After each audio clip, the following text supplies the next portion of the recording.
Nothing draws emotion like the sound of a V8, and V8 diesels are no exception. However, they've been mostly terrible in tractor applications. Today we're going to run through the history of two-wheel drive V8 diesel tractors.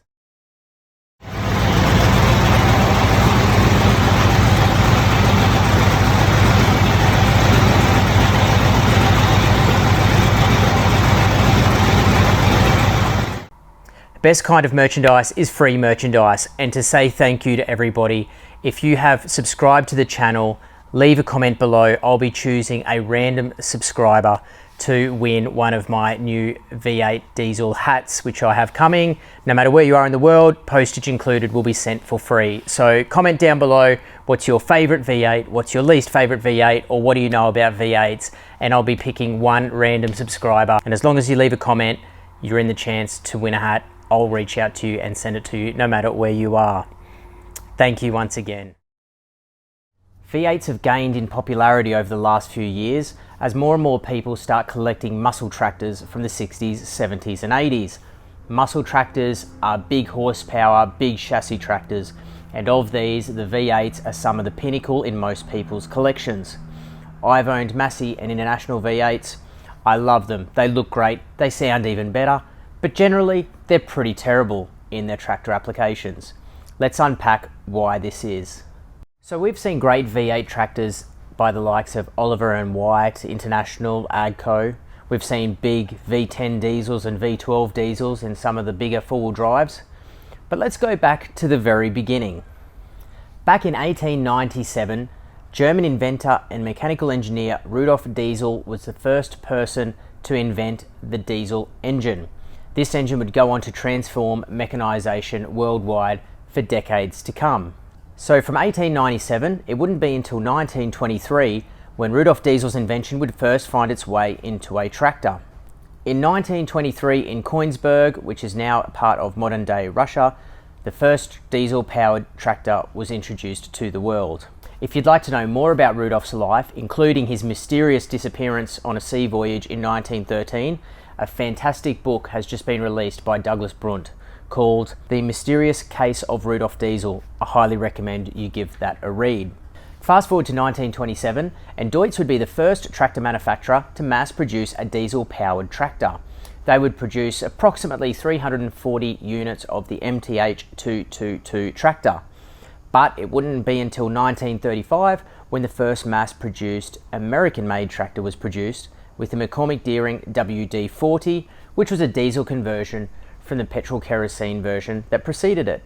So now let's fast forward to the 1970s, where most of this story is going to take place. And now we're going to turn to the big guns. We're going to talk about the big horsepower American-made muscle tractors. Massey Ferguson would be the first to release a V8 diesel powered tractor.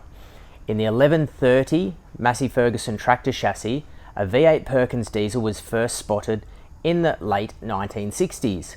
This tractor had dual exhausts out the top, which would eventually pave the way for the Massey Ferguson 1150.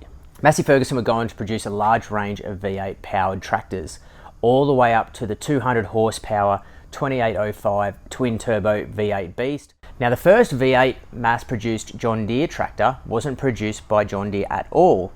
John Kinze of Kinze Manufacturing was the first to transplant a V8 diesel into a 5020 John Deere. Kinze would go on to repower a large number of these tractors.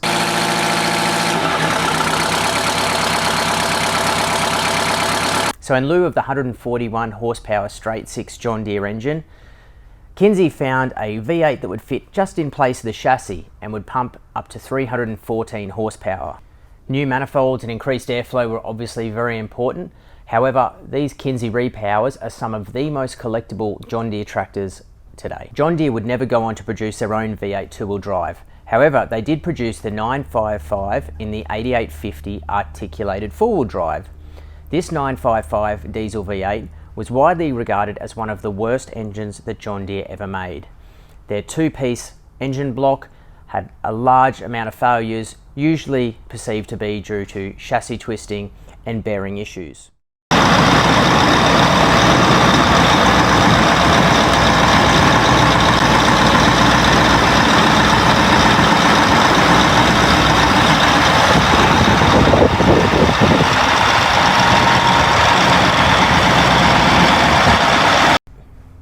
So coincidentally, where would the American farmer turn when these engines failed? That's right, back to Kinze, who would repower the John Deere V8 tractors with his own engines. Now let's turn to one of my favourites, the International DV. International experimented with its own range of V8 tractors. The horsepower wars were in full flight, and everybody wanted to have the biggest engine, the most powerful engine, and the sexiest engine on the market. International took the 466 turbo engine out of the 1466 chassis and replaced that with the DV550 V8 engine. The additional 2 cylinders added to the 6-cylinder really made a lot more noise. It did look a little bit beefier, however it did not do a lot to produce additional torque. An additional 2 horsepower was seen at the drawbar, and many farmers were kind of upset that they'd been upsold a tractor that only slightly outperformed their 6-cylinder models.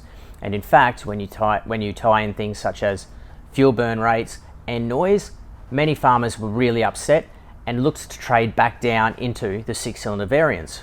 In fact, here in Australia, many of the V8s were converted back to 6 cylinders, taking away the spacing plate between the transmission and the engine and shortening it back up. The 1468 was replaced in 1975 by the 1568. Just like the 15 series of tractor, it did have a beefier back end, but this engine was at the end of its life. Only 862 of these tractors were ever produced, making them some of the rarest of all the International tractors today.